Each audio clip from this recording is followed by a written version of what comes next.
Welcome to Off Panel, Sketch.com's weekly podcast. This week's guest is the cartoonist behind the upcoming I Hate Fairyland at Image Comics, Skottie Young. Thanks for coming on, Skottie. Oh, thanks for having me, man. So as of today, we're like a month and a half-ish from like the release of the first issue of I Hate Fairyland. And I have to ask, a month and a half out, how are you doing? And like, does waiting for this book to drop feel a little different than others you've done in the past? Yeah, man. It's I was just talking about this today with my buddy Jason. Jason Howard's one of my best friends, and we kind of chat every day when we Skype or when we work. We kind of chat on Skype all day, and I was just telling him today that and Riley Rossmo, I was like, I cannot handle this waiting for my first creator-owned book. Two things. I can't handle like waiting for it to actually come out. And I can't handle waiting to see what the orders are. And it's funny because I've been making comics for almost 15 years, right? So I've been working at Marvel since 2001 and monthly comics, and have never taken a break. And so over time, you're just kind of caught in the spin, right? The cycle of comics, and I have not even considered. It's rarely that it's a rare occurrence that I consider a release date, because Marvel's very good at promotion. They're very good at getting the books out there. They're very good with letting everybody know the books are coming out. So they have such a great marketing and promotional team behind them that there's very little that I can do that will go above and beyond what they're going to do. So I just focus on making the stuff. People will be like, "Oh, when's this cover coming out?" Or when's that issue come out? And I'm like, I have no idea. So I'm usually just really concentrated on making the books and turning the books in. And I don't really ever know when things come out. I usually depend on Twitter to all of a sudden I'll see a thing pop up with a preview of the next issue, which usually tells me it's about a week away. But this is this is kind of the first time since like maybe early on in my career where I'm really dying for that release date. Like to see what people think, and I don't know, it feels all fresh again, like when you first break into comics and you're waiting, you've read comics your whole life, and you've went to comic book shops every Wednesday and you bought comics, and then that when you first get that job and that book's coming out and you're like rushing to the comic shop on Wednesday, that first Wednesday that you have a book on the shelf and you buy it and you buy like 5 copies, and you're kind of wanting the clerk to ask you why you're buying so many copies of this book, and then you just want to nonchalantly be like, "Oh, well, it's probably because I just drew it." I just drew it. So it's just like such a giddy feeling there when you first get that job, and over the course of 15 years, you get used to it, sadly. But it's nice to kind of be jumping into this realm because I kind of feel like I did back, when that Iceman issue came out a billion years ago. It's funny that you mentioned that about like having people kind of like, you're like, "Oh, that came out." I was at a con once, and I don't remember what artist it was, but somebody was getting something signed, and it was a variant cover, and they were talking to the artist, and they handed him the comic, and the artist was like, "Oh my God, this is out? I hadn't actually seen it in print yet." And he just starts like staring at it all excitedly just because he'd never seen it. And I was like, wow, I'd never even thought about that. Because I know that sometimes like when you're working on covers, you're probably doing obviously you're doing like months ahead of time. Sometimes like I have no idea, like long, even longer than that. Yeah. I often will tell people at cons like, "Oh, this is the first one I've signed of this. This is the first time I've seen this." Like, sometimes like a book will come out and I will like the whole issue, and I'll be like, "Oh, can I take a look inside?" Like I hadn't seen what it looked like yet, or because we get comps, but they get released in stores before we get comps. So unless we go to the store on the day it comes out, which I rarely do, I don't actually see the printed version until I hit up a con or my comps come. So yeah, I often, and especially with covers, I do covers so far in advance now with these variant covers, just because I do so many that I have to keep like a pretty regimented schedule. Sure. And George Belliard up at Marvel does such a great job of organizing a schedule for me to where, like clockwork, every Monday I turn in a cover. But because of that, we have such a plan ahead that, there are times that I think sometimes I'm maybe doing the cover before there might even be a creative team on it. Like we may be like there have been times where like maybe I'll do a cover, and sometimes covers went off my schedule because I was assigned a cover before a book was even officially a thing, but we thought it might be a thing, and so you know. Yeah, so I work very far in advance as far as the covers go, which is kind of cool because I constantly know all the secret doings of all the big books and what's going to be coming and down the pipeline, simply because I have to know so far ahead of time to make sure that these covers get turned in on time. That's hilarious. So you're like, I know that something's coming with Deadpool and Spider-Man, but I have no idea who's doing it, but it seems like it could be cool. Yeah, exactly. That's funny.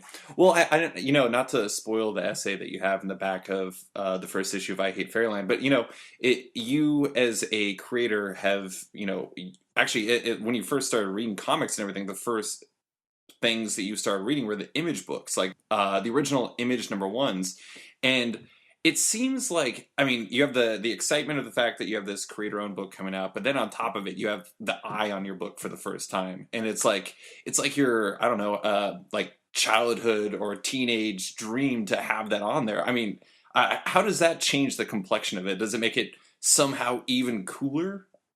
Yeah, I mean, it's definitely that thing that I can only imagine that people that grew up, Marvel Zombies or whatever DC people are called.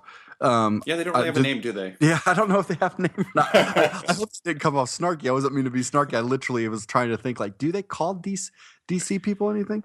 But I imagine had I grown up a Marvel Zombie or anything like that, I would have felt that, that like, oh, I got to the mountaintop when Marvel was on the front of the book. And I did read comics. I did read Marvel comics, and I loved a lot of Marvel comics. But because for whatever reason, the Image books at the time that I got in, those spoke to me, and the creators that made those spoke to me. And so that Image Eye was always just such a big thing for me growing up. And I just always thought that's the company that you make stuff for. When you make up books, that's where they go. And again, I talk about in the essay, I just didn't know the difference between who owned what and who didn't own what. I didn't care about all that. Like, I didn't know to care about it, and stop. I wasn't flippant about it. I wasn't like, oh, I don't care about that. I mean, I didn't know it was a thing to care about. I just knew that there was all these comic book publishers. So to me, Image was no different than Dark Horse or Marvel or DC or Malibu or Valiant or any of the companies that publish comics. They were just all comic book publishers to the teenage me, So yeah, that's definitely one of the cool things, I think. For me to look back and remember, like being so excited hunting for an issue of Spawn that I missed, or, waiting for whatever books that maybe should have, being like, how come it's been 2 years since Pitt came out, but still really excited when it did, or, you know what I mean? Like, like picking up the Max and being like, this is so cool. And I don't understand this at all.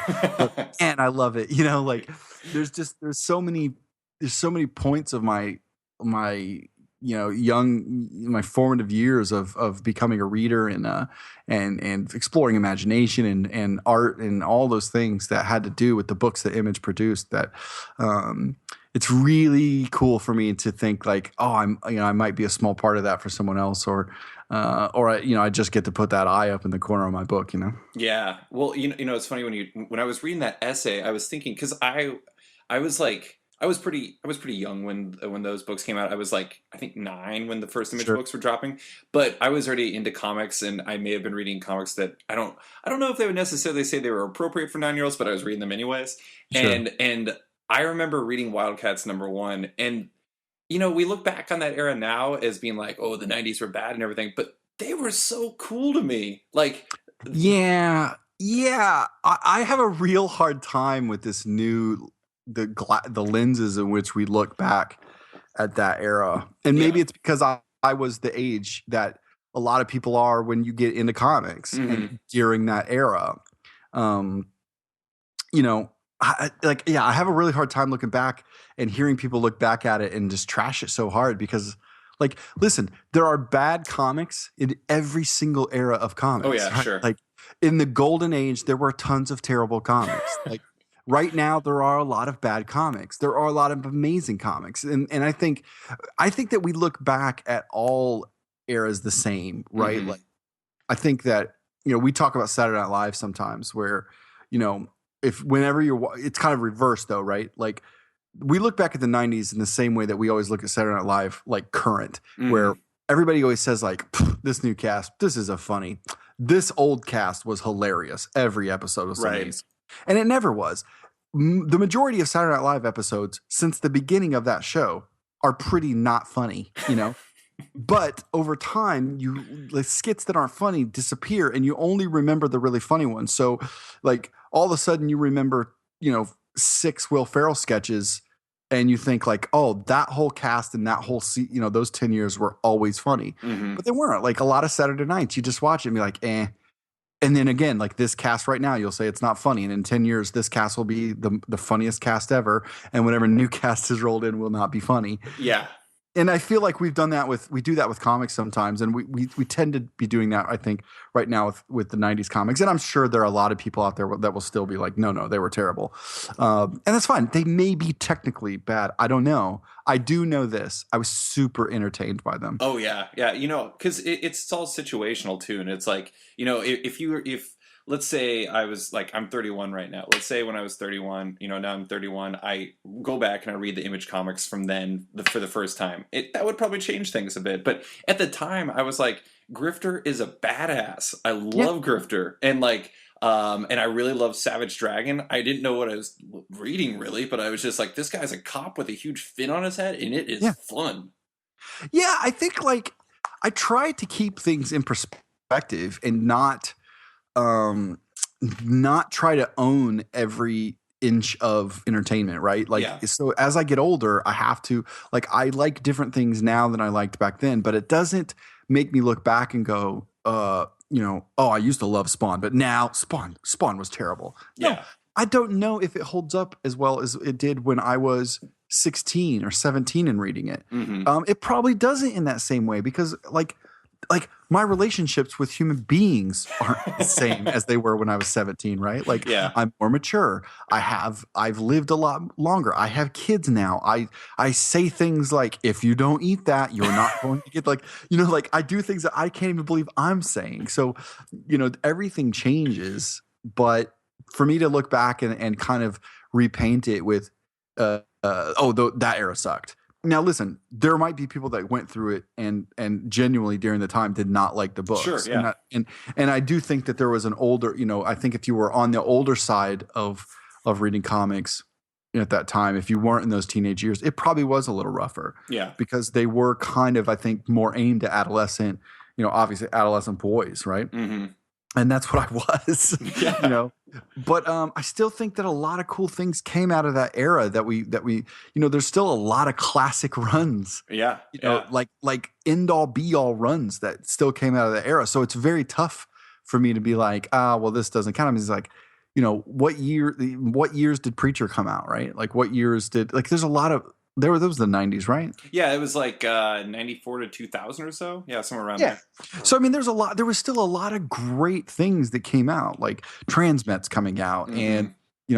like a lot of crazy books from that era. So for me, I just look back at it with love, man. I think it was a wild time. I think that despite whether people thought the books were good or bad, I think that it kind of told people that artists can go off and make books on their own. They can go off and write and draw the books. I think it Hmm. created Image. It gave us Image Comics, like which I think that there's a lot of people out there who love the books that are being produced now, Hmm. and for many years at Image. So a lot of cool things came from that era. So I will never be a person who's like, the '90s suck. I loved them. Yeah, I mean, like that's the thing is for me, it's like comics today can be good and they can be, arguably better than they were then.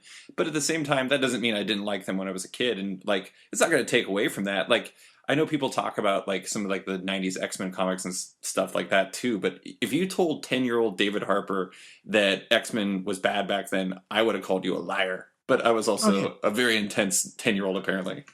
Sure. Yeah, and I mean, like, look, I go back and read that, the era that came before the '90s, the era that I loved.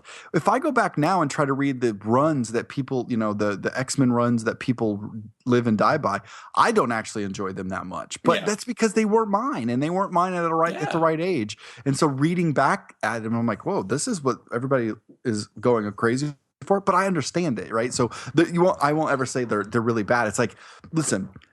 I can understand now, like like Steven Seagal movies, right?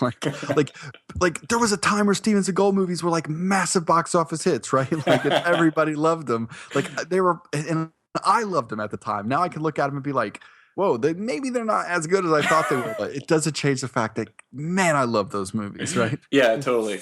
It's funny. I can remember the exact moment where I realized that maybe Steven Seagal movies aren't as good as I realized or originally thought, because he did that one in Alaska, which is where I live. Yeah, I was just gonna bring up. I knew that you were gonna say that one. He worked for like was it or it's like a land, like he protected the land I or think something. so. And there was some scene where like Alaska natives give him like snow machines. Yeah. And I just remember sitting there and just being like, what am I watching?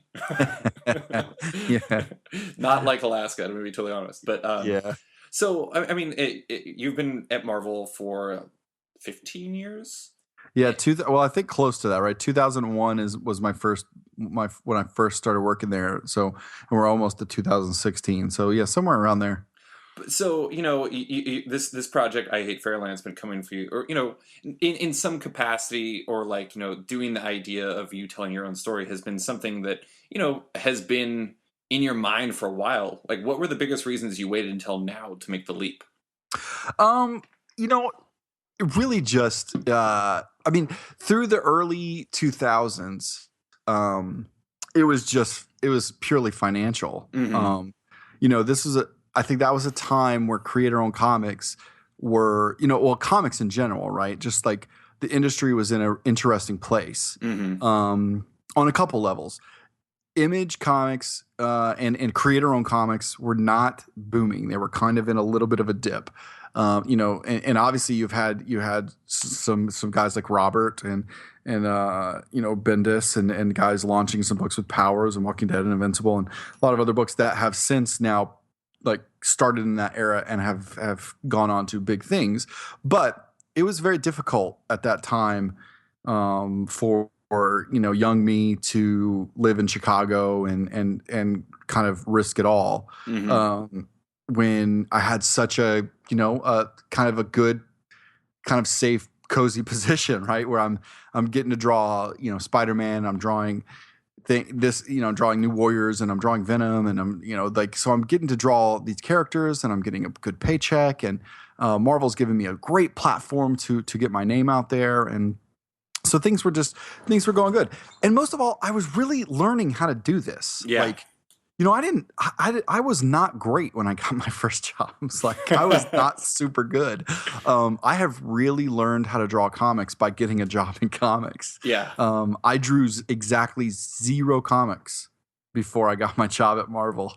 So my first full 20-page comic was done at Marvel Comics. Wow. So I truly, I have learned how to draw comics by working there over all these years. So it's a mixture of things. The way it was learning how to do it, learning the aspects of storytelling, learning how to tell a story, how to tell a good story, visually and the written. So there's just a lot of things that I needed to. And I never went to college. So in a lot of ways, those years were me working, but they were also me going to school. By trying to teach myself all this stuff. So there was that, and then the timing of it around that 2007 2008 zone when I took the Oz job. Mm-hmm. And I thought when I took that job, I really thought that was going to be a 1-year thing, and it wouldn't sell, and I thought I'd disappear and retailers would forget who I was, and but I knew that I'd have fun doing it or whatever. So I did that, and that ended up to be the opposite. Yeah. It ended up doing really well. We had such a blast doing it, and we ended up doing it for 6 volumes, almost 6 years. Mm-hmm. So, because of that around that time, a couple things happened. Robert did what I think people call like the Kirkman Manifesto or whatever. He kind of did that. And the nice thing is Oz was doing so well, and I found my pace. I found my groove for making comics that all of a sudden I had extra time. Like comics didn't take me as long to make as they had for all these years. And if you realize around that time, I don't know if you've read the Gladwell book, the Malcolm Gladwell book about not the tipping point. We all know what I'm talking about with the 10,000 hours. Yeah, right? yeah. 10,000 hours to like outliers. Yeah. So 10,000 hours to master something or whatever, and that usually takes around 8 to 10 years. And if you right around that time was getting close to my 8 to 10 years in the business. And so at that time I had started to kind of like I was really getting in my groove. And a couple years into Oz, I hit that zone where I was just like, wow, this is getting easier. Maybe I should start thinking about telling my own stories. And then, Robert kind of did that thing, and that kind of got me pumped up. And, not too long after that, I met Jason Howard, who was working with Robert, and we became buddies. And so all of a sudden I started just knowing, more people that were doing the image stuff and doing creator-owned work. And so I'd always wanted to tell my own stories. Again, I started off thinking I was going to tell my own stories. I kind of am glad I didn't, because a lot of those stories were pretty bad. Because I didn't know how to tell stories yet. Right. But I think things just all kind of came to a head right there around that 2008, 2009 era, where a lot of opportunities just started to kind of come up, and my time started to free up. I left Chicago. Me and my wife left Chicago. We had our first son. So we lived out where life was a little slower. It was cheaper, again, opening up more time. So time became my greatest commodity as far as being able to finish the work that I needed to do for Marvel during the day, and then having a big chunk of time left to start thinking about what I want to do outside of Marvel. Now, that still is a lot of years. Now, after that was just me like being a typical creative, which is coming up with an idea, diving into it for 2 weeks, like getting it close to like being like, yeah, this is the one. And then being like, yeah, but what about this other idea? and just tail spinning. Right. And I mean, my friends probably were at some point, 2 years in, were like, if this guy doesn't tell one of these stories, like we just can't talk to him anymore. Like, because I would just be like, okay, but listen, okay, maybe I do this one, but people will probably think I should do this one, so maybe I should do this one. And I got this idea and this character and blah, blah, and I would just keep rolling, and really what was happening was, over the course of me doing Oz all those years, I just got too comfortable, right? Like Oz was like clockwork. Like we turned in issues, we got our paychecks, we had a good time, the books were really fun. Everything was just going so smoothly that I just got too comfortable. And when you're too comfortable, sometimes there's no reason to run. Like there's no reason to get going, because you're just chilled out, right? So I really needed something to shake me up. So again, just kind of timing. Around the time we got to the fourth, I want to say I was working on the fourth volume of Oz, or maybe getting ready to start the fifth. I think I was getting ready to start the fifth volume, and I had a meeting with CB, and we kind of were talking and saying like we might think about maybe wrapping up Oz soon. So the sixth Oz novel was naturally the end point, or was supposed to be the end point for Baum's Oz novels. Was his sixth book. So it kind of made sense for us to do the sixth and then maybe just, take a break after that. And it was that one. And up at that point, I had started doing some writing at Marvel for things that I wasn't drawing. I had written a Magneto miniseries and written some one-shots and Deadpool team-up books and things like that. And so when it came time to figure out like, well, what would you want to do after Oz? I was like, well, I definitely want to start writing and drawing the books that I work on. I think, I think that I've got it now. Like I've written enough books, and, just everything was coming together, and I was feeling super comfortable, and I really wanted to take on a new challenge. And so writing and drawing my books were going to be the next step. And we ended up we came up with Rocket Raccoon, and that would be the book I would do next. And I think really doing Rocket is what did it for me. Mm-hmm. It kind Because of told you could do it. yes, Yeah. it was like this business. I don't like to make excuses because a lot of the stuff is just me and being in my own head. But this business sometimes tells you that if you're an artist, you're only an artist. And they don't actually tell you, but that's the feeling you get, right? Like Right. you'll see people say, "Well, I didn't know what to expect because he's an artist, so I didn't know if he could write."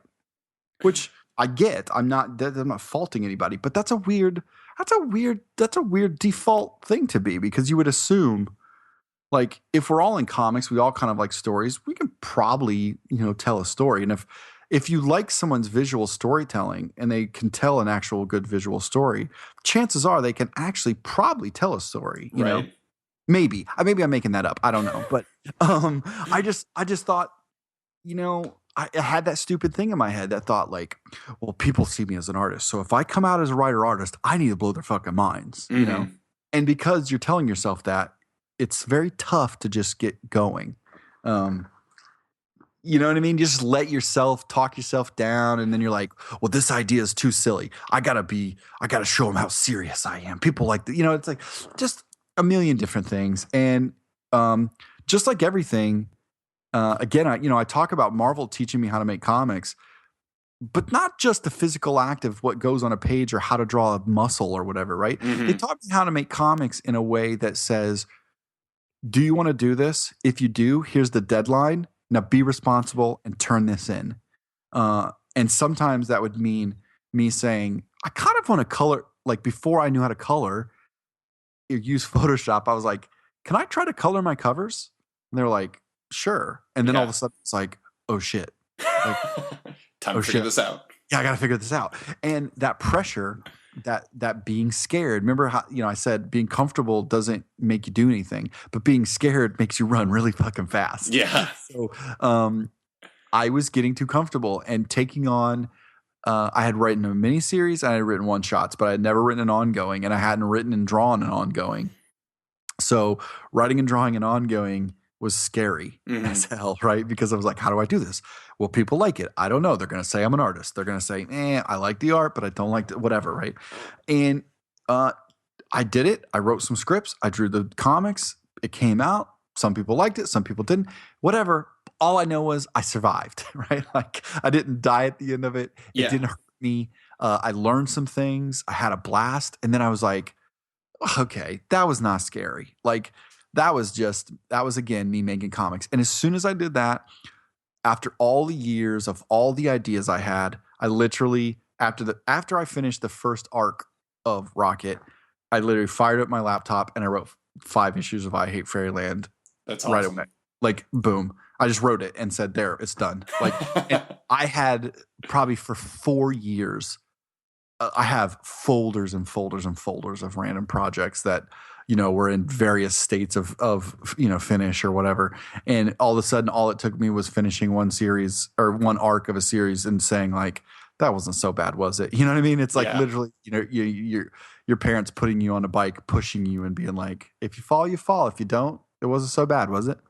Yeah. No, and I think there, a lot of times when people talk about comics, there's like the people who are like the hardcore, like independent comics are the way to go. That's the way it is. Then you have the Marvel zombies and like the DC, whatever we're gonna call them, and like they're like Marvel or DC. That's the way it is. But the thing I look at comics as kind of like an ecosystem, and it's like you have Marvel and DC who like they're going to make your experience on I Hate Fairyland so much better because you kind of went to college and graduate school with them, and like they taught you how to. And I think this is as important as anything is to like maintain a schedule and to like hit self-imposed deadlines and be I don't know if reliable is the right word, but being able to keep that schedule and everything like that. And I think that's it's like it's part of the evolution as a creator, and I think like working with editors and stuff like that seems like it's a huge part of being able to, or having that experience is a huge part of being able to be successful telling a story like I Hate Fairyland, because it develops your own expectations and understanding of how to do it right. And Yeah. sorry, Yeah. go ahead. No, yeah, for sure. I mean, yeah, you're exactly right. I mean, Marvel has taught me a lot, and I know there's battle lines drawn a lot of times, like, you know, Marvel treated this character or this creator bad at some era, and they're evil, or DC is yelling. I don't know. I don't can't speak to other people's situations. I can speak to my own situation, and my own situation is I don't work with a corporation. I work with human beings. Hmm. You know what I mean? I work with editors who are my friends and who have helped me get better at the craft. I work with human beings that have taught me how this business works, Hmm. not just how panels work or how stories work, but how, like, how the business itself works, which also is very important, like, to understand how order forms look, and to understand, final order cutoffs and initial dates, and to understand, just like what retailers get, what they don't get, what they want, what they don't want. All these kind of things that you don't really think about sometimes when making comics, and you realize, like, this is the thing, like, if I'm going to be in this business and my goal is to tell cool stories and be creative and then also try to sell them to people, I need to kind of know all this stuff. And I mean, working at Marvel has taught me so much of that is only going to be a benefit to me on any kind of creator-owned book that I do. That's why I will never. It's never going to be me going like, "All right, had my time at Marvel. I'm out. Fuck them." Like, that's not. No, like they've been fantastic to me. That they've been like a family to me for so long, and they will be to continue to be. Because, yeah, I mean, that's just how it's been. So, yeah, like, there are times where, like, Sana Amanat, who's been my editor for years now, Hmm. she will ask me, when I'll turn in a script, and she'll ask me a question about a character who's like, well, is your character deciding this? Like, and I will realize that, like, when I first started writing, she would remind me that, my characters need to make the decisions, where I was letting a situation dictate what a character did, Hmm. and I wasn't making the character decide or take the story on, and because of that, like, that has bled over into me telling all my stories now, where I will be like, you know what? Like, I let the scenario drag my character along instead of my character take the scenario where it needs to go, um, and so there's little things like that I don't know if I would have ever got had I just been me firing it up. I don't know. Maybe I would, but I know that it doesn't matter what ifs. It just matters, like, I've had these experiences with these great storytellers and editors and creators, and it's definitely made me a better creator because of it. Yeah. Well, and things like what Sana was saying there, it's like, that takes, because, like, I Hate Fairyland as a comic, it works really well. But I mean, if you did it a different way, if you kind of did what she was saying, where, like, if you didn't go from what the character was looking for, and it was just, Gert just going from, like, kind of like an SNL style sketch, like she's going from, like, big goofy moment to big goofy moment rather than letting the story dictate it, like, it would read it Sure. entirely differently. But because of that, like, it helps the story flow and it feel more like, a narrative rather than, like, just like a sketch or something like Sure. that. Sure. Yeah, for sure. One question I had, and, like, this has got to be one of the biggest differences for your experiences with Marvel. Like you said earlier, you have, like, a legion of people working to, like, promote books and do things like that. But now with I Hate or Fairyland, it's essential to promote your books, and it's on you now. And now you have to talk to schmoes like me on podcasts to talk about your comic. Like, how much are you surprised by how much time that eats up? Um, no, no. I mean, no, I don't think that I think that I'm not surprised. Like, I was ready for it. Really, the time that it's been interesting is the extra time, and, like, um, I've never had to go back and forth with letterers Mm, on mm-hmm. and things like that. Usually, it's just me and Jean on colors. Jean Francois does my colors and has done for about 10 years now. So usually it's he and I, and we work so closely together, and we kind of are in each other's brain that even us working together is kind of like one person, where once we have a project figured out, there's not a lot that I have to do. He sends me stuff. I look it over real quick and be like, "Oh, you forgot to color hold the stripes on our socks." That's it. Like, because we've already got the visual style down. So, but then I was like, "Oh my god, I got to proofread." Like I got to proofread like every word balloon, and then I'm already bad at spelling, so I need to. It's like so. There's a lot of steps in that process. And then all of a sudden you'll get caught up in a day of, back and forth with production or whatever, just little things like that take up a little bit more time. Now, I'm not like Rick Remender or Hickman, who, where they've got so many books that I'm sure that it just, that they got to bring on actual editors and people to help them. For me, it's still just this one book, and obviously I'm a talker, so I never shy away from chatting with buddies on a podcast or something. So no, it's fun. Like, I mean, it's fun to get in and do, and I still do those things at Marvel. With the promotional things, so definitely used to doing the interviews and things like that. But I think this time around it's just different because I've got it feels like there's more weight on it. You know what I mean?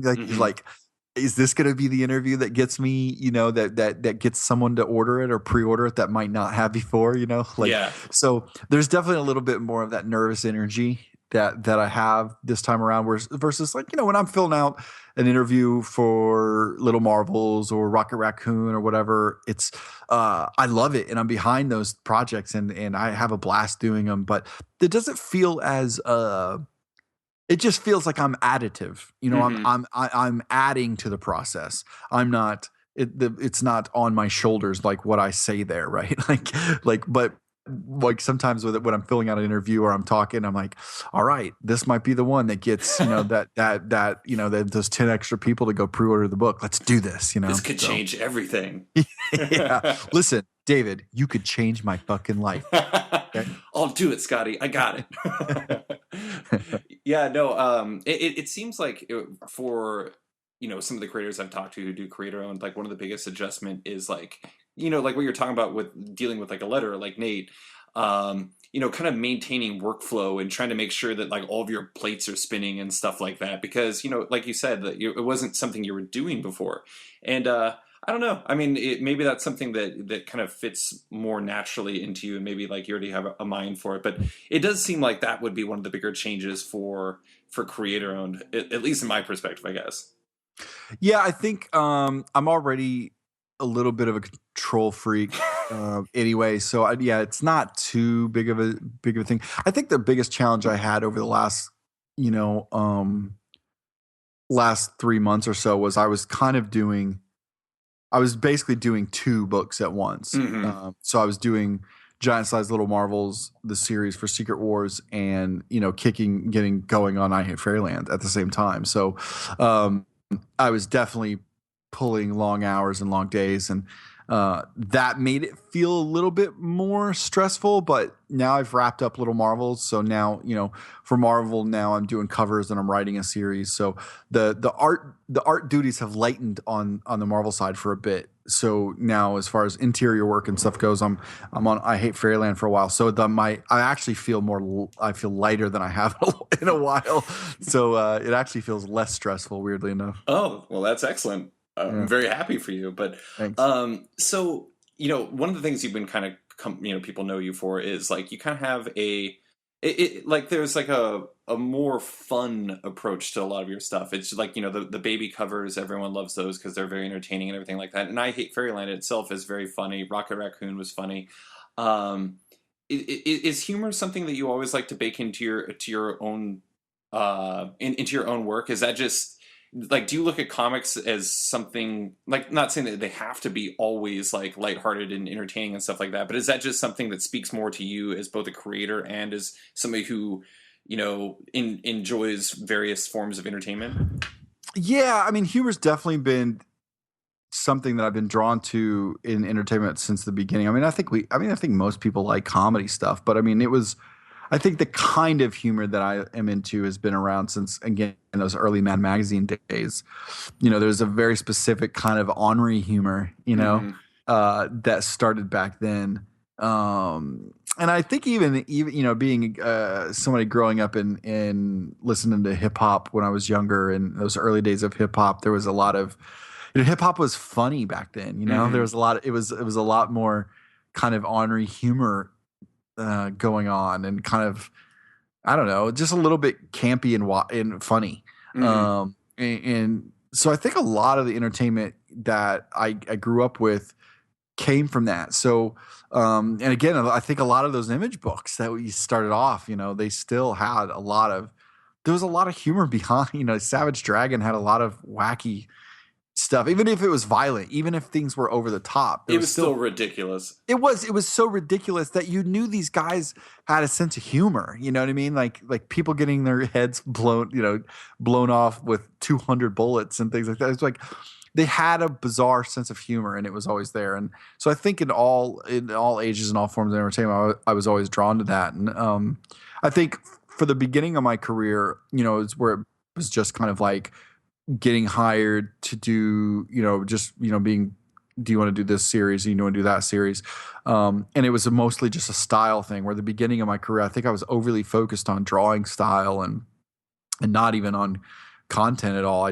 All I thought about was drawing cool, or trying to draw cool, or whatever that meant. Mm-hmm. And it wasn't until, like after being in the business for a while and starting to get comfortable and finding out who I was as a visual artist, and once I became comfortable who I was as a visual artist, then I was able to kind of start being like, oh, now that I feel comfortable drawing, I'm going to start putting the content, the narrative into this that I like, that I enjoy. And so I think, you could probably notice around 2008 or 2009 when I started to get Deadpool covers, and some Spider-Man Deadpool covers and things, where I started inserting jokes Mm-hmm. in them, and at first I thought I wouldn't be able to get away with it because you didn't see that a whole lot. And yeah, and slowly everybody kind of, like, anytime there was kind of a funny thing or a more humor based cover that somebody wanted, I started getting calls from editors. And then over the years, it was just kind of became, I didn't even know it was happening really. I just, all of a sudden was like, oh, this is really cool. Like I get to do the funny stuff, like I get to, that's my go-to. Like, it's like, if I have the option to do just a crazy action scene, or if I get to do a joke, I'm always going to attempt to do a joke. I don't know if it's always going to be funny, but I'm going to try it. And then, I think the little Marvel variants really opened that up a huge, and because basically everyone's just me trying to do a comic strip with one image. Mm-hmm. Um, and I think I probably have to give them a lot of credit for kind of paving the way for even me doing Rocket Raccoon and people accepting it, because I think when we first started that, people were still pretty nervous that I was going to do a comedy book, Right. because even when a year, 6, 7, 8 months before Rocket came out, when I was first starting to work on it, there's still, if you think back to that time, like late 2012, 2013 or whatever, late 2013 or whatever it was, like there still wasn't a ton of comedy books riddling the shelves. Mm-mm. Now it seems, right, because Rocket came out, and then you had Squirrel Girl, and you have Howard the Duck, and so all of a sudden, and and I'm just naming Marvel books. There's other ones at other companies, but you start to see a little bit more humor starting to pop up on the shelf now. And now it seems like we're in this great place where there's a lot of stuff. So I think those little Marvel covers were really a good way to kind of condition people Yeah. to kind of be ready for me to do a book where humor was kind of the main goal. And so when it came time to do my creator-owned book, I thought, you know what, if there's, who knows, this just like anything, right? Like fantasy movies last a certain amount of time, and then we're into post-apocalyptic, and then it's sci-fi. So it's like right now people seem to be wanting to have a good time. People seem to be into the kind of more lighthearted, wacky stuff. So there's no better time for me right now than just to pull the trigger on I Hate Fairyland. If there's going to be a time, it has to be right now. Yeah. No, no, and I think it's funny that you said that because I have been noticing it seems like there's a lot more. I'm not going to say it's like a movement or something like that, but it seems like there's a lot more acceptance of like comics that are fun again, and I think that's great because like I grew up reading comics that I thought were a lot of fun, and granted, like I was totally in that zone that you were in, where it's like aimed at adolescent boys. So of course I thought Savage Dragon was like amazing, Right. but at the same time, like I don't know, like when I read something like Squirrel Girl, like now it is just like it entertains me and it's so much more fun, and it like sometimes it's good to have a balance of genres and everything like that in comics, and not saying the humor itself is a genre, but it's good to have that influence into it. And you definitely have it in I Hate Fairyland. But one thing I thought was really interesting that you said in there was like how hip hop was an influence, Uh-huh. because I think a lot of people don't really necessarily always think of it as like a narrative form in its own way. But like when I was growing up, like my favorite band, or I guess you can call them band, was the Beastie Boys. Mm-hmm. And like, you listen to their, especially like the early stuff, like all of it was just stories, them telling stories of like ridiculous things that they were doing and everything like that.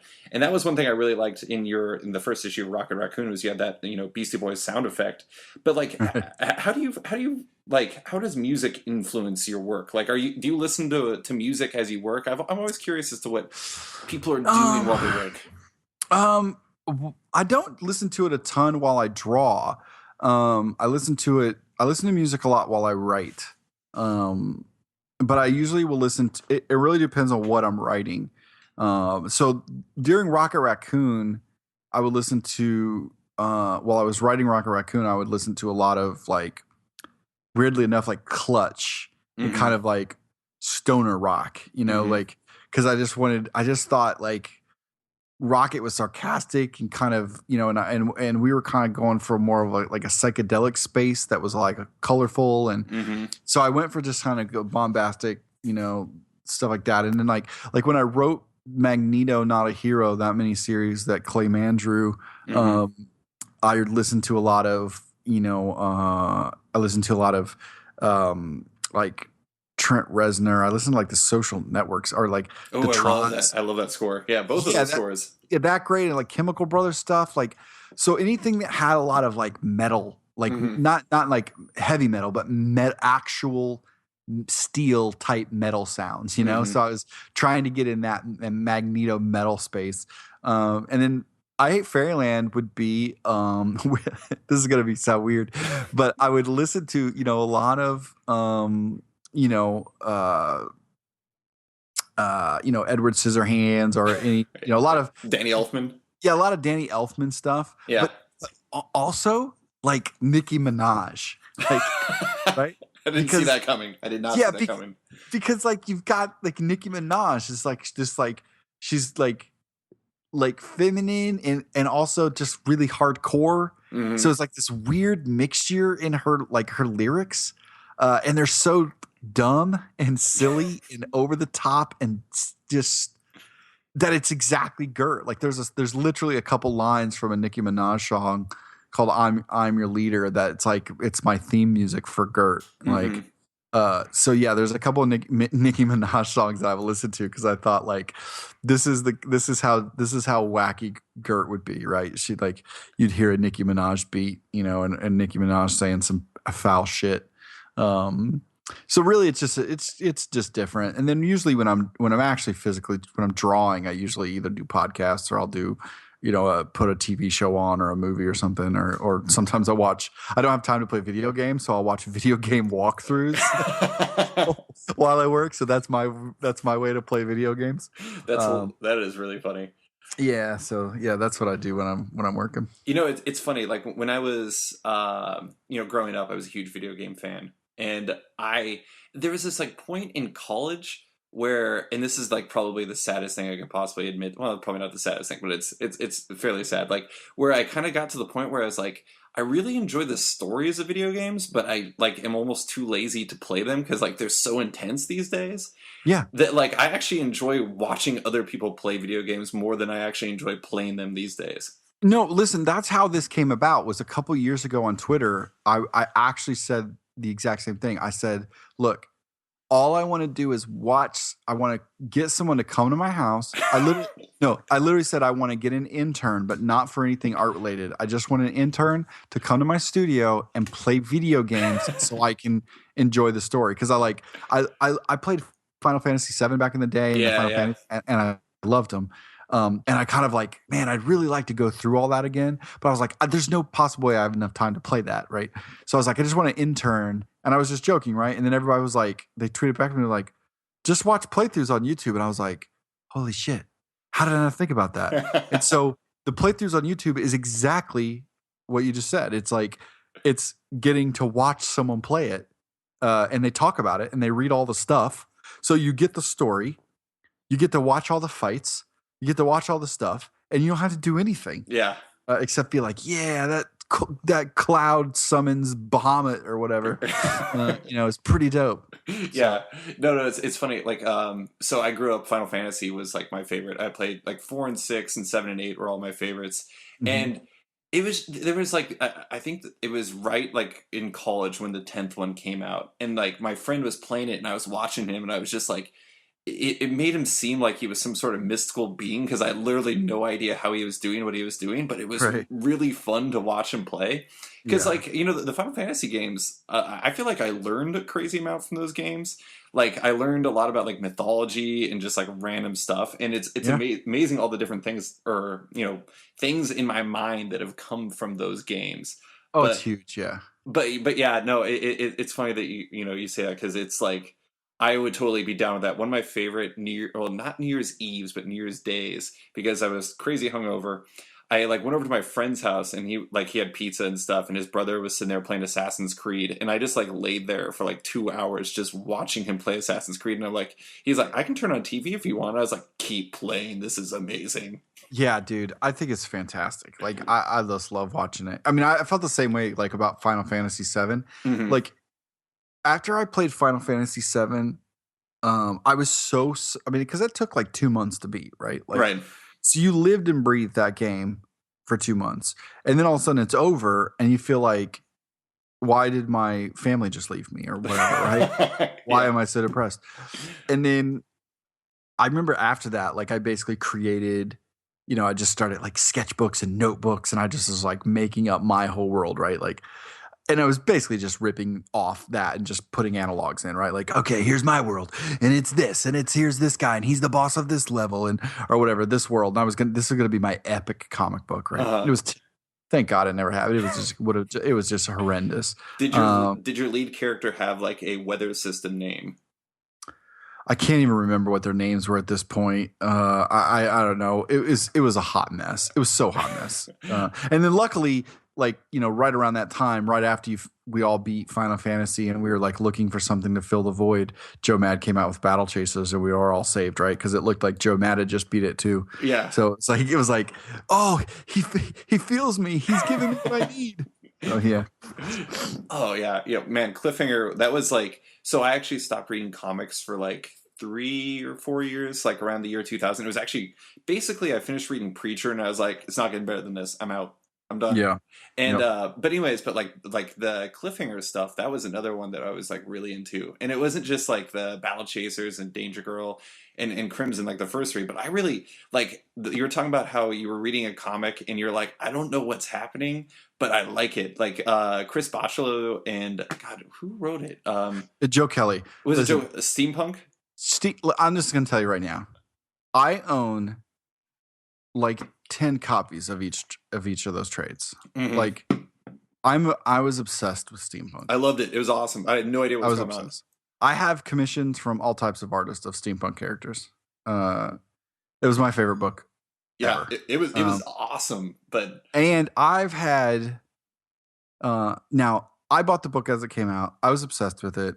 I worshipped it. I loved it. Chris Pacello was my favorite artist ever. mhm. Since then, I've become good friends with both of them, but I've come really close with Joe Kelly, Mhm. and I will say that in my brain, I have where that story was going. Mhm.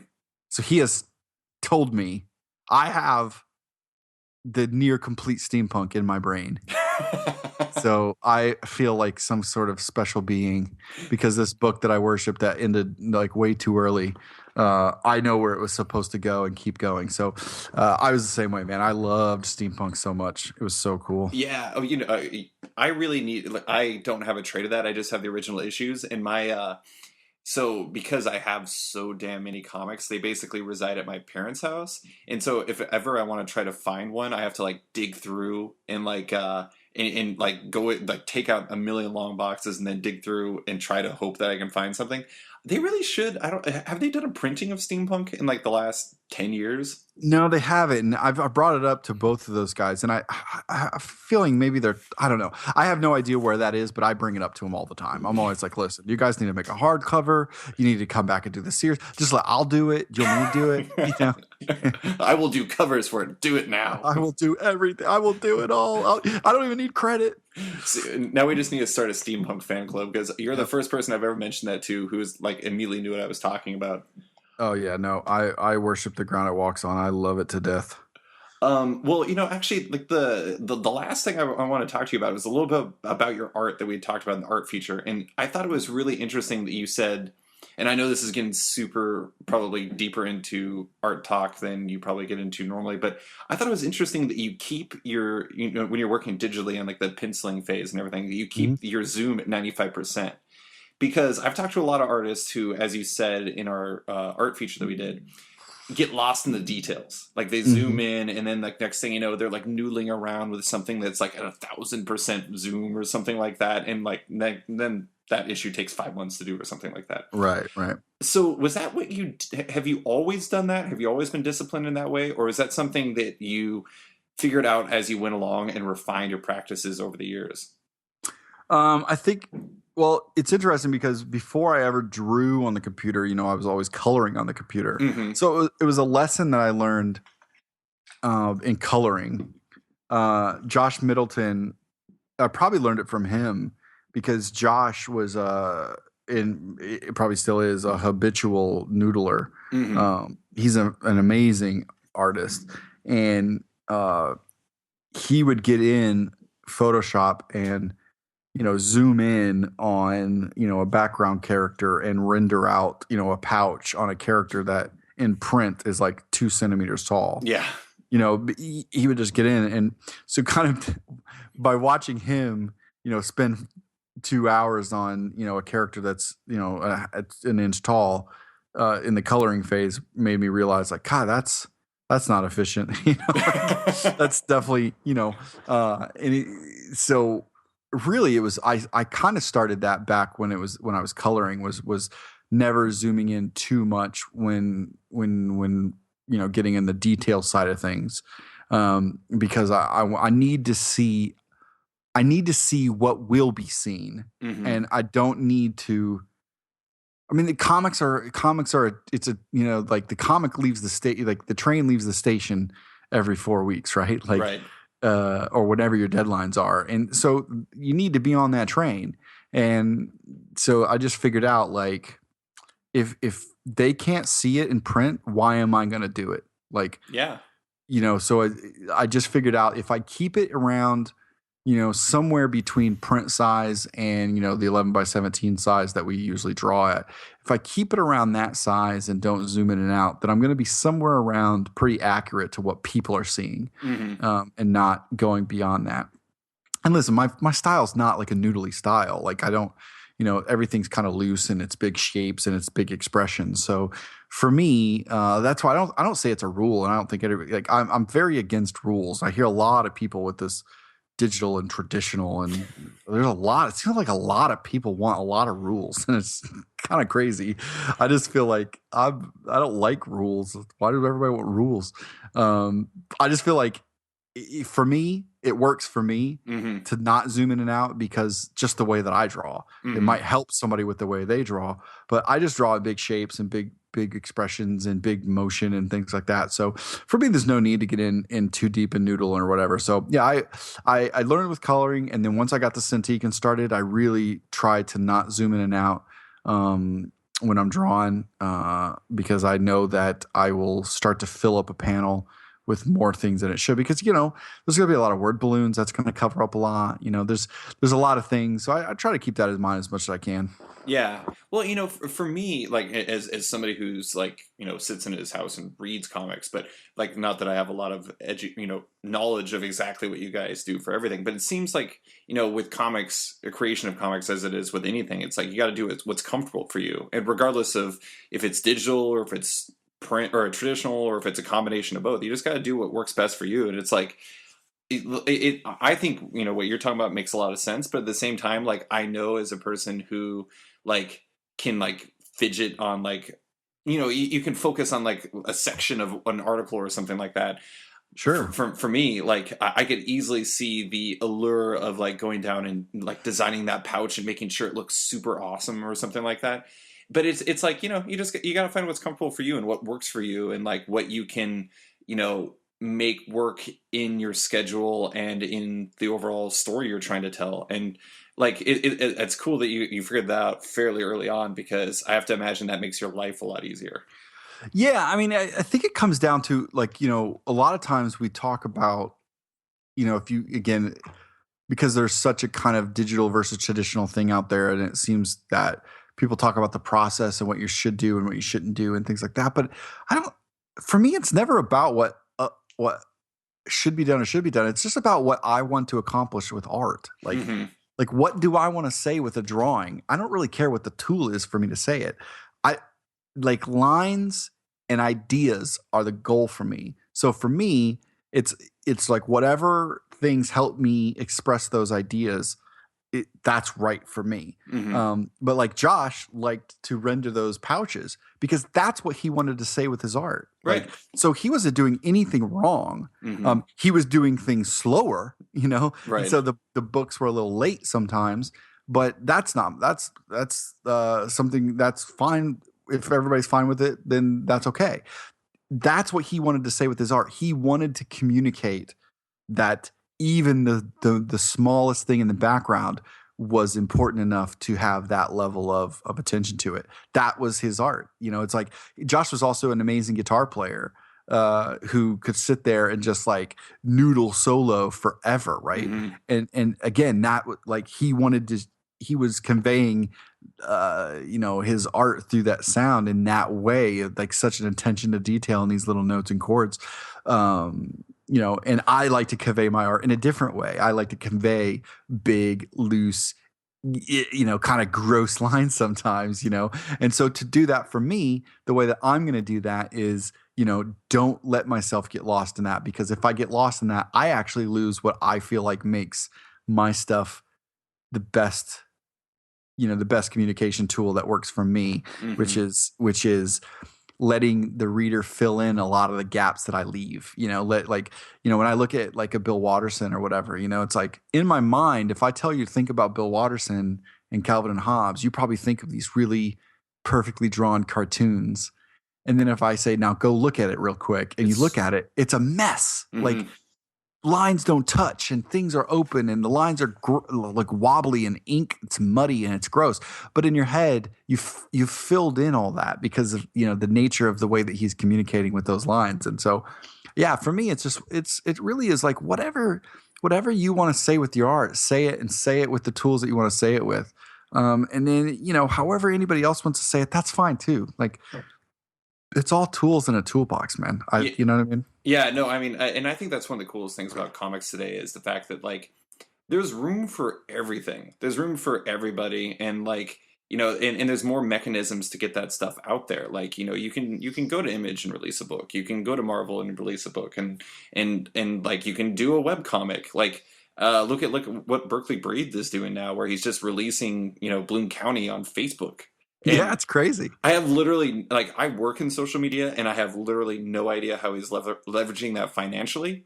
And I don't care. It's so cool. And, like, the fact is like, it seems like it's even more, like, viral than ever. And I grew up reading, speaking of reading stuff that you didn't understand as a kid, like, I grew up on Calvin and Hobbes and Bloom County. Like, those were my two first comics, really. And looking back on it, like, when I read some of my Bloom County books now, I'm like, wow, I didn't understand any of this when I was a kid. But it was so fun. I was like, there's a guy there's like a little like penguin running around, and there's like these guys who are making jokes about random stuff that I don't understand, but it was really funny, and I loved his art and everything. And I don't know. I mean, I just think it's a pretty cool time for comics, and it just seems like there's a lot more verses than there is than necessary, really. But I don't know. I guess that maybe that's more indicative of today's culture. Yeah, it's interesting. I don't know. I mean, there may have always been verses. There just may have not been. Again, this is just completely me making something up, but maybe there just wasn't many platforms for us to all hear it. Yeah. Like Hmm. now we just we all are kind of addicted to our phones, and because of that, we have all these platforms in which to say stuff, which means we have a lot of platforms in which to read, which means that we're seeing everybody be versus something. Hmm. But yeah, I kind of agree. Like the older I get, the less I'm really interested in anything being versus anything. I mean, don't get me wrong, I'm not perfect. I find myself, I delete a fair amount of tweets where I'm going to be, a snarky asshole or whatever. You know what I mean? But then I realize, like, well, what's the get here? Like, am I gonna change anybody's mind, or am I just gonna have 100 people be like, yeah, right on, bro? Like Yeah. I don't need that. Like I'm okay. I'm good. Yeah. I cannot like this movie. That's fine. I cannot like this TV show, or I cannot like this comic, or I cannot like a thing, and that's okay. I just not like it. But what I'd much rather do is be for stuff, Yeah. No. and try to build, not tear it down. It's funny. Like, I are you familiar with Patton Oswalt at all? Sure. Yeah. Yeah, so I went and saw him do stand up last year, and he did this bit about how like when he was younger, he was just like so passionate about music, and he'd always be like, "Oh, screw Nickelback, they're the worst," and all this Mm-hmm. stuff like that. And like now that he's in his 40s, he's just like, whatever. It's not a big deal. I mean, if people want to listen to it, it is what it is, and it's just like he just doesn't care. And it's funny because like I'm not saying that I'm apathetic about things, but it's just like I feel like kind of that's one of the things that come as you age is just like I'm not saying that you become like sage like you have sage like wisdom or something like that necessarily, but you become more accepting of things to a certain degree, or you become much more pigeonholed. I don't know, but I find that like at least with media, like my wife makes fun of me because I have like I both have good taste in movies and I have like the worst taste in movies because when I was a Sure. kid, like I liked Weekend at Bernie's 2, and I'm pretty sure it's horrible. And she makes fun of me for like the weird movies that I like, but Sure. I kind of like everything, and I think there's worse things to I don't know Yeah. do. Yeah. I'm kind of the same way, and I don't know if it's like as I get older, it's not like it's just like, look, if I'm not willing to take to the streets to fix something, like, am I really doing any good by like a Facebook rant? Hmm. Like, is that for the sake of me trying to change the situation, or is that me telling you to listen to me because I'm super smart? And I'm not saying I'm super. I'm saying like, is that my goal by doing a big thing? I don't know. But for me, I'm like, I don't know. Like, listen, seriously, unless I'm willing to go out, take to the streets, and really affect some change, I guess, like you said, I'm not going to go pick at Nickelback, even if they are a bad band. Whatever, I don't care. Like everybody loves Taylor Swift. I don't really like Taylor Swift. I don't care. Like, I don't care if people like her. It's all good. Like, Yeah. and I'm kind of the same way. I've definitely become that way with movies. And this is coming from someone who not all that long ago was probably a super big asshole on all this stuff. Like, I was the exact opposite. Like, I was like, you couldn't have a conversation with me without me being contrary, Hmm. and trying to point out the flaws in the system and blah blah blah, because I was a kid, right? Like, Right. because I'm in my 20s, and that's what you do when you're in your 20s. Um, but at some point, you just be like, you know what I could do with all this time? I could go like talk about all the awesome stuff. Like, I spent so much time in my 20s, like being like, don't you guys get it? I see all the angles. Like, I got everybody's number, right? Like, and I'm like, what did I gain from any of that? Like, not much. Probably just more people being like, I don't want to hang out with him. He's an asshole. Like, He doesn't you like know, anything. right? He doesn't like anything. But man, the older I get, I'm just like, let's talk about awesome stuff. You know what I mean? Let's talk about I Killed Giants. Let's talk about Three Shadows. Let's talk about Pluto. Let's talk about all this awesome stuff. Like, Hmm. sure, there are bad books out there. There are bad music. There's bad movies. Fine, whatever. Like, let's just talk about good ones. Yeah. Yeah, and that's just where my head is. Again, there's no rules, so I'm definitely not saying people shouldn't talk about the bad shit. I'm kind of glad that some people do, because I know what to avoid, maybe. But Yeah. uh, yeah, I don't know. Yeah, I definitely. There's a lot of verses out there, but I do my best. I think having kids has helped me Contextualize stuff. Yeah, you let some of that stuff go. You're just like, should I get riled up about whatever kind of social media outrage there is over whatever comic topic XYZ is happening today, or should I pick up this Nerf gun and have my 5-year-old pretend that he's talking to me on a walkie-talkie, calling me chief, and that we need to save all the dinosaurs on the island? I'll go do the Nerf gun and save dinosaurs on the island. So once you do that for a couple of years, you start realizing like, yeah, I don't know. I don't need to fight a battle that is only going to last 2 days on Twitter anyway, and there'll be a new battle in 2 more days. I'll save the dinosaurs on the island. I have to imagine it makes it a lot easier to be accepting of movies and stuff after you spend a lot of time watching like TV shows for small children. Yeah, man. I mean, there's only so many days that you can watch, Caillou. And, the only reason why I know that exists is because John Oliver. I'd never heard of that before then. It's the worst show on the planet, but man, you watch it a million times, and at some point you just throw your hands up and be like, "All right, it's Caillou time," Well, Skottie, thank you so much for coming on. I really appreciate it, and best of luck with everything with I Hate Fairyland, and I am looking forward to people getting to read it and everything. I appreciate it, man, and it was I really appreciate all the questions. It was a lot of fun. I hope I didn't ramble or rant too long about or get on tangents, but I appreciate it, and I ask everybody to go out there. And this is also something I almost have never done in all the years that I've worked in comics, but go pre-order. The more pre-orders you guys do, the longer these books get to go on, and we got some really fun stuff lined up. So pre-order, tell your retailer, tell your online retailer, do anything you can, and let them know that you guys want I Hate Fairyland. There's a variant cover that's by me as well with the variant title Fuck Fairyland for the people out there. That was the original title of the project. So yeah, man, just get out there and let's have some fun with some comics. You heard the man. Do it. All right. Thanks, Skottie. Thanks, bud. Thanks for listening to this week's episode of Off Panel from Sketch.com.